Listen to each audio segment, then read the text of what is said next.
मित्रांनो, तुम्ही जर या चॅनलवर नवीन आला असाल तर चॅनलला लाईक आणि सबस्क्राईब करायला विसरू नका आणि बेल आयकॉन प्रेस करायला विसरू नका, म्हणजे माझ्या सर्व व्हिडिओची नोटिफिकेशन तुम्हाला लगेच कळेल। गजाननच्या घरात त्याचे आई, वडील आणि एक मोठी बहीण असा परिवार आहे। गजाननची मोठी बहीण खूप धीट स्वभावाची होती। तिचं लहानपण तिच्या मामाच्याच घरी झालं। मामाच्या घरी गुरे, ढोरे, गाय, म्हशी आणि त्यातच दुग्ध व्यवसाय, त्यामुळे सतत आहारामध्ये दूध आणि पौष्टिक खाणं पिणं, त्यामुळे माझ्या मोठ्या ताईचं शारीरिकदृष्ट्या पालनपोषण छान झाले होते। त्यामुळे बाकी मुलींपेक्षा ती शारीरिकदृष्ट्या जरा वेगळीच दिसत होती आणि त्यातच सतत ती व्यायामही करत होती।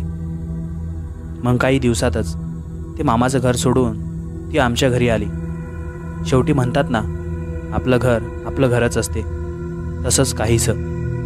काही दिवस आमच्या घरी आल्यानंतर मामा व तिच्या काही मित्रमैत्रिणींनी तिला पोलीस भरती करण्याला सांगितलं।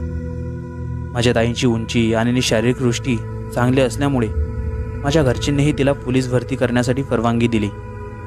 तिने आमच्या गावात शाळेला असलेल्या मोठ्या मैदानावर पोलीस भरतीची काही दिवस तयारीही केली। काही दिवस आमच्या गावात राहिल्यानंतर माझी ताई घरच्यांच्या परवानगीने आणि मामांच्या प्रोत्साहनाने पुण्यामध्ये तिच्या काही मैत्रिणीसोबत पोलीस अकॅडमीला जॉईन झाली। तिथं तिने साधारण 2 महिने काढले असतील आणि अचानक तिचा एका दिवशी फोन आला आणि ती आईला सहलला जाण्यासाठी परवानगी मागत होती। तिच्या सर्व मैत्रिणी जाणार होत्या, म्हणून साहजिक आहे तिला माझ्या आईने सहलला जाण्यासाठी परवानगी दिली। पण तिचं त्या सहलला जाणं तिच्याच जीवावर बेतणार होतं हे तिला कदाचित माहीत नव्हतं। काही दिवसातच ती सहलला गेली। सतत घरच्यांना फोन करत होती। 2 ते 3 दिवस तिकडेच फिरायचं असल्याने काही तिथंच रूम करून तिच्या मैत्रिणी आणि ती राहू लागली।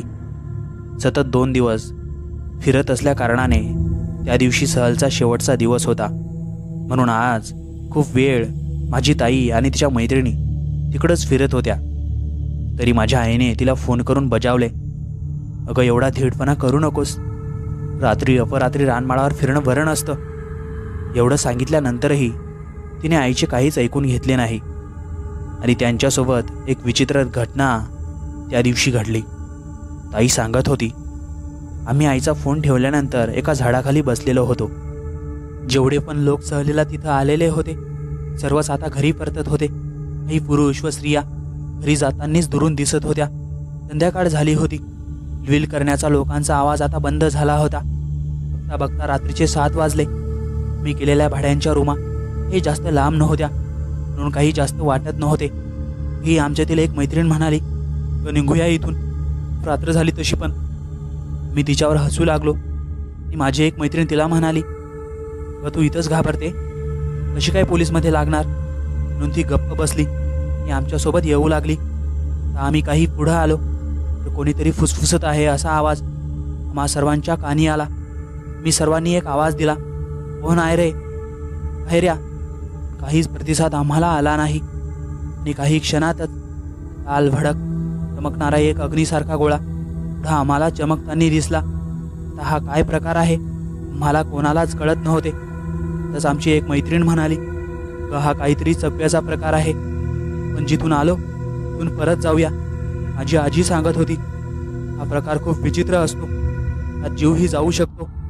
तर एवढं बोलणं ऐकल्यावर मी सर्व मैत्रिणी एकमेकींकडे बघू लागलो। मी तिला सर्व म्हणालो, तू वेडी आहेस का?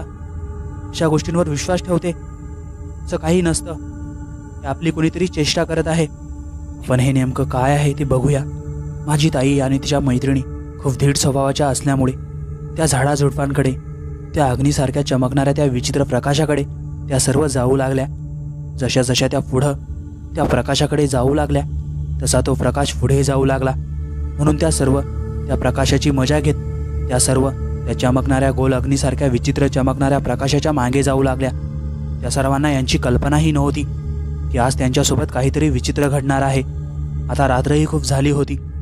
रात्रीचं जणू त्यांना काहीच भान नव्हतं आणि अचानकच एक हवेचं झुळूक आलं आणि तो अग्नीसारखा चमकणारा गोळा कुठंतरी आमच्या नजरेच्या दिशेनं असा झाला। अंधार खूप असल्यामुळे आम्ही सर्व मैत्रिणी आमच्या जवळ असलेल्या मोबाईलच्या टॉर्चने एकमेकींकडे बघत होतो। आता आम्ही सर्व मैत्रिणी घाबरलोच होतो। म्हणून आम्ही आता तिथून परतण्याचा विचार केला आणि आम्ही काही बॅटरीचा प्रकाश चमकवत त्या रस्त्याने जाऊ लागलो ज्या रस्त्याने आम्ही परत आलो होतो. त्या रात्री आम्ही सर्व मैत्रिणी आमच्या रूमला येऊन पोहोचलो आणि त्याच्या दुसऱ्या दिवशी सर्व मैत्रिणी 1 ते 2 दिवस त्यांच्या गावी गेल्या आणि तिथूनच त्यांच्यासोबत काही विचित्र घटना घडायला सुरुवात झाली. माझी ताई घरी आल्यानंतर 1 दिवस पूर्ण व्यवस्थित राहिली आणि त्याच्या दुसऱ्या दिवसपासून विचित्र वागायला सुरुवात झाली. सारखं मीठ खायला मागू लागली. माझ्या आई व वडिलांना वाटले सारखी शहरात राहून तेथील खानपेनमुळे कंटाळली असेल म्हणून तिची इच्छा होत असेल असं गावाकडे आल्यावर आगळं वेगळं खायची, म्हणून आई व वडिलांनी तिची सारखी इच्छा पुरवली. पण तिच्या वागण्यामध्ये आणि बोलण्यामध्येही काहीच फरक जाणवत नव्हता. ती जरा विचित्रच वागत होती आणि बोलणंही जरा विचित्रच होतं. माझ्याकडे तर ती अशी एकदम बघत होती जसं मीनं तिला काहीतरी त्रास दिलाय. सतत असं तिचं 4 ते 5 दिवस चाललं, पण तिच्या वागण्यात आणि तिच्या बोलण्यात काहीच फरक जाणवला नाही. मी लगेच माझ्या ताईचं लक्ष नसताना तिच्या फोनवरून तिच्या एका मैत्रिणीला फोन केला, पण त्या क्षणी तिची मैत्रीण माझा कॉल रिसिव्हच करत नव्हती. तिच्या अशा भयानक वागण्याला मी, आई, वडील खूप त्रस्त झालो होतो. तिला नेमकं काय झालं आम्हाला काहीच कळत नव्हतं. एका दिवशी आम्ही आमच्या गावातील डॉक्टरांना आमच्या घरी बोलवून तिच्या वागण्याबद्दल, तिच्या खानपेनबद्दल सर्व सांगितलं. डॉक्टरांनी ती झोपेत असताना तिला तपासून काही मेडिसिन लिहून दिल्या. आम्हा सर्वांना आशा होती त्या डॉक्टरांनी लिहून दिलेल्या त्या मेडिसिनने तिच्यावर काहीतरी फरक पडणार, पण तसं काहीच झालं नाही. माझ्या ताईच्या वागण्यात आम्हाला काहीच फरक जाणवत नव्हता. एका दिवशी सर्व झोपलेले असताना मला क्वचित जाग आली तर माझी ताई झोपेत काहीतरी बडबडत होती आणि तिचं ते बडबड खूप विचित्र होतं. आणि त्यातच टेबलवर ठेवलेला माझ्या ताईचा फोन वाजला. टेबल माझ्याच काही जवळ असल्यामुळे मी ताईला काही आवाज न येता तो ताईचा फोन घेऊन बाहेर आलो. तो फोन ताईच्या मैत्रिणीच्या घरून आला होता. ताईच्या मैत्रिणीची आई मला सांगत होती की तिच्या मुलगीसोबतही माझ्या ताईसारखा प्रकार घडत आहे. मी माझ्या ताईच्या मैत्रिणीच्या आईला काही समजूत काढत त्या दिवशी त्यांचा फोन ठेवला आणि त्याच्या दुसऱ्या दिवशी सकाळी माझ्या आई व वडिलांनाही तिच्या मैत्रिणीसोबतही तसंच काहीसं घडत आहे असे सांगितले. आता बघता बघता 8 दिवस निघून गेले होते, पण ताईच्या व्यवहारात काहीच बदल जाणवत नव्हता. आता तर तिचे पूर्ण डोळे लाल पडले होते आणि एखाद्या वेड्या माणसाप्रमाणे तिच्या मनानेच बळबळत होती आणि एखाद्या लहान बाळाप्रमाणे तिला जेवण देणं पडत होतं. काही गावातील लोक तिला आता वेडी म्हणत होते. अक्षरशः आई व वडील तिची अशी हालत बघून रडायला लागत होते. काय करावं काही कळतच नव्हतं. आणि एका दिवशी जो दिवस निघायला हवा होता तोच दिवस निघाला.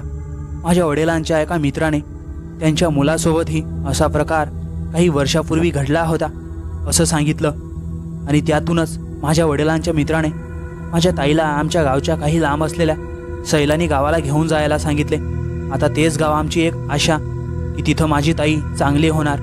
आम्ही त्याच्या दुसऱ्या दिवशी माझ्या मित्राची 4 व्हीलर घेऊन त्या गावाला जाण्यासाठी निघालो.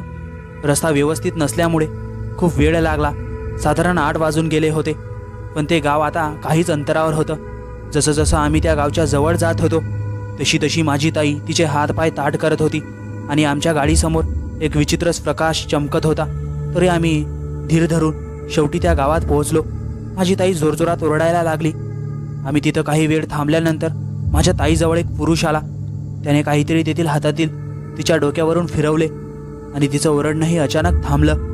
आम्ही हे सर्व बघून थकीतच झालो आणि काही वेळ तिथं थांबल्यानंतर माझ्या ताईला घेऊन सरळ आम्ही घरी आलो. पण त्या दिवसपासून माझ्या ताईच्या तब्येतीत खूप बदल झाला. ती काही दिवसातच बरी झाली आणि तिच्या सोबत सहलीला जे घडलं होतं तिने आम्हाला सांगितले आणि मी तुम्हाला. मित्रांनो, हा अनुभव तुम्हाला कसा वाटला नक्की कमेंटद्वारे कळवा आणि ज्यांनी आपलं चॅनल अजूनही सबस्क्राईब केलं नसेल ते नक्की सबस्क्राईब करा. आणि तुमच्याकडेही अशा काही कथा असतील, अनुभव असतील तर आम्हाला नक्की शेअर करा. आमची इंस्टाग्राम ID